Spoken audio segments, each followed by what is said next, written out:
Right, so hello and welcome back to Books and Things and welcome to another video, and today I thought I would show you some beautiful books.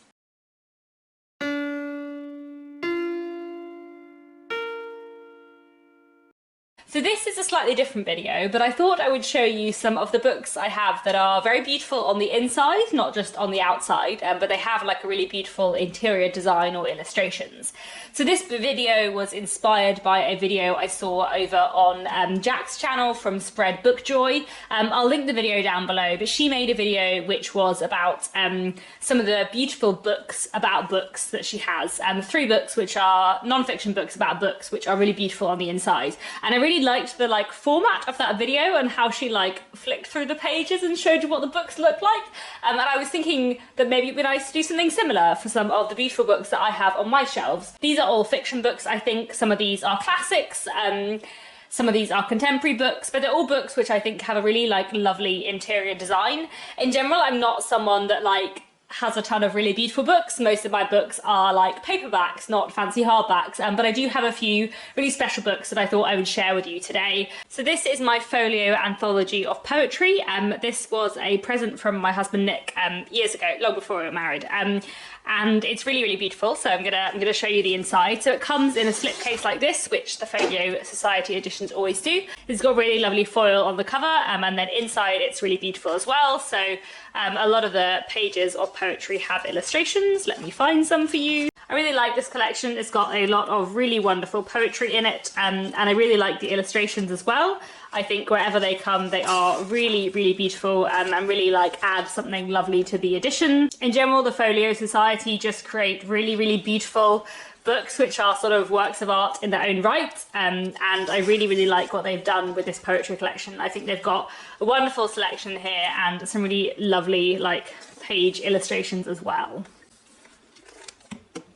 I own one other Folio Society edition. This is Jane Eyre by Charlotte Brontë in the Folio Society edition. I got this for Christmas. My brother very kindly gave it to me as a present, and it is absolutely stunning. I really, really love it. I did show it in my Christmas book haul, but let me show it to you in a little bit more detail. It's got a really gorgeous cover. I really like plain naked hardbacks. I think they're really nice.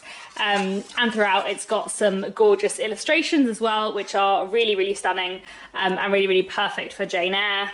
I think the setting throughout is really nice. I really like how it's designed, but the illustrations are the most special things of all. I mean, look, they're just really wonderful, and they feel so characteristic of Jane Eyre.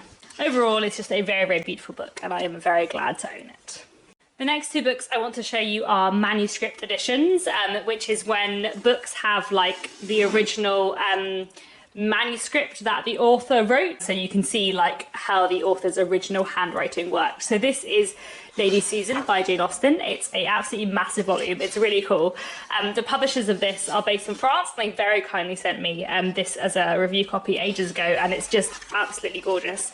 It's so beautiful, and it has throughout it Lady Susan as it was in the manuscript form. But it's really beautiful. This is Jane Austen's handwriting in all its glory. It looks very messy, but also very beautiful as well. And it's really lovely to have it in written form here. It's really lovely to have it all as handwriting, because it is an epistolary novella and it is all in letter form. So it's really fun because obviously, you know, the conceit within the book is that everything is handwritten. So I really enjoy that about this, as well as it being just a really, really beautiful volume. I really, really love Lady Susan. If you haven't read it, I would highly, highly recommend it. It's a real favourite of mine. It's this incredible novella by Jane Austen that's really forgotten. It's a finished work and it's fantastic. It's hilarious, very different, very I don't know, scandalous in some ways. I don't know, it's less polite than other Jane Austen work, and it's truly fantastic. So definitely one that I would highly recommend, and I feel very privileged to have it in this really beautiful edition. Then I also have this lovely manuscript edition of The Christmas Carol, which some friends very kindly gave me for Christmas this year, which is absolutely beautiful and I really, really love. So this, like the version of Lady Susan, has Charles Dickens's original manuscript in it. So you can see how Dickens originally wrote it. And one of the things I really love about this is how utterly messy it is. Like, you can see Dickens scribbling things out, crossing things out, thinking about things, changing his mind and altering the text as he went, which I just think is really wonderful to see. I mean, I don't think I can read any of it to see where his changes are, but it's just really cool to see like how Dickens would revise things as he went, and to see like how he would edit his own work. I mean, some pages, like, he's just revised so much of it. It's really, really fun. And it's really interesting to see where Dickens is like thinking about his phrasing really hard. Like, one of the things I love about Dickens is his amazing use of language. And in A Christmas Carol, I feel like it's Dickens' writing really at its best. And the fact that he obviously put so much thought into all of his word choices and kind of went back and revised it before he was happy with it is really, really interesting. So I just really, really love this edition, and it's very, very, very cool to own. Next, I want to show you this very beautiful edition of Peter Pan. This is a really fun edition.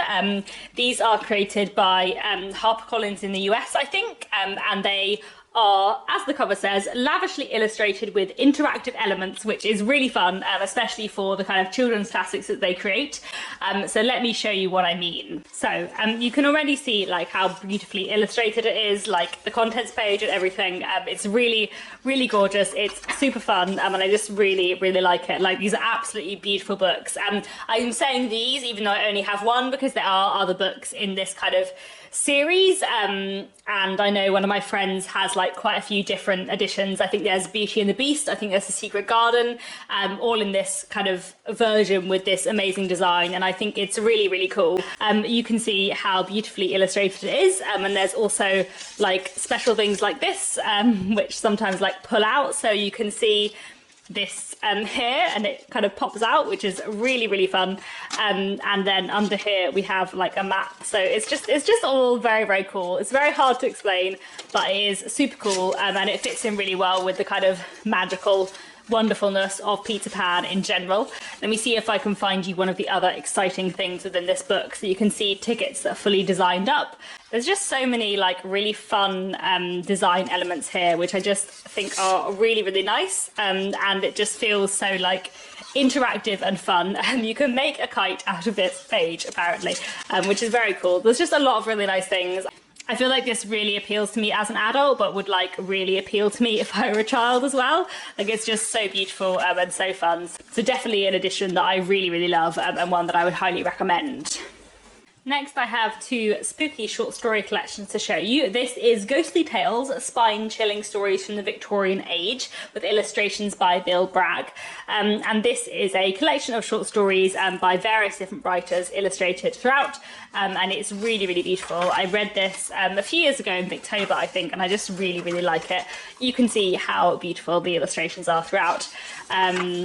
I just think they're absolutely stunning, and they really like capture that kind of gothic Victorian atmosphere in a really, really wonderful way. Let me find another illustration or two for you. These are really fantastic stories as well. I really enjoyed the selection, so definitely one I would recommend. You can see how spooky it looks throughout, which is really fun.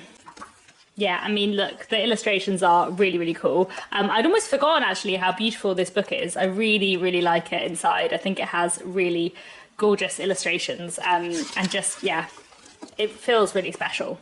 I also wanted to show you The Sister Who Ate Her Brothers and Other Gruesome Tales by Jen Campbell, with illustrations by Adam D'Souza.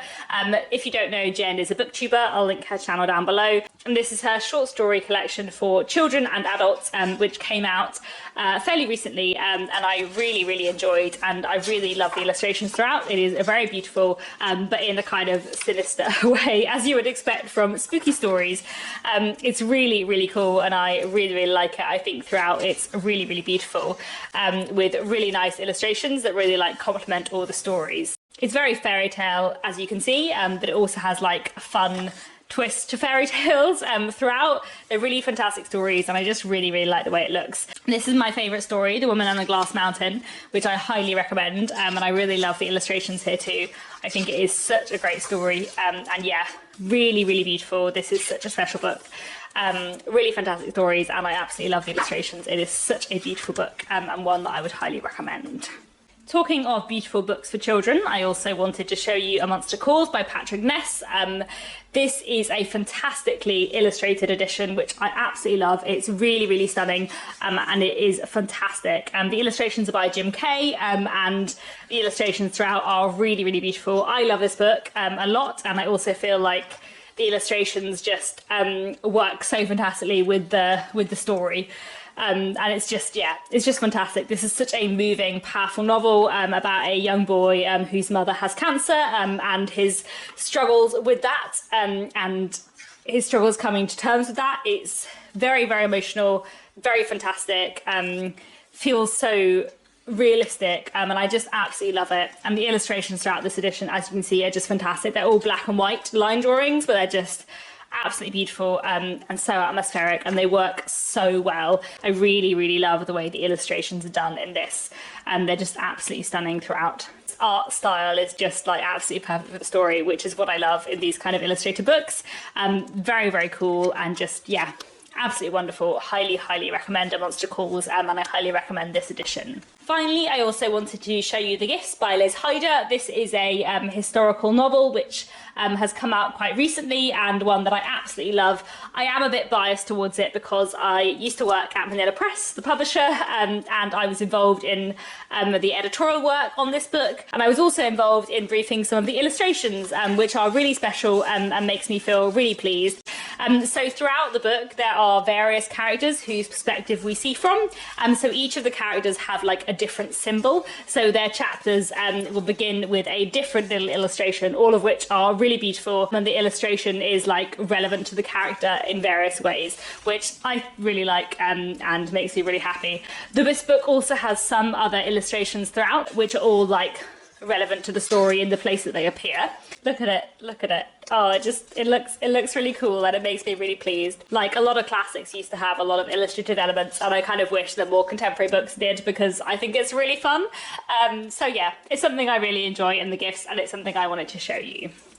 So there we have it. Those are just some books from my shelves that I think are really, really beautiful and that have really, really nice insides. I'm really into like the look of the insides of books in general. Like, I find typesetting and like font choice and stuff really interesting in a very nerdy way, because I work in publishing, and all of these books are just ones that I think are gorgeous and really pretty. So I thought I would share them with you today. I hope you've enjoyed this slightly different video. Do let me know if you have any very beautiful books on your shelves. And that's it for now. Thank you so much for watching, and I'll be back very soon with another bookish video.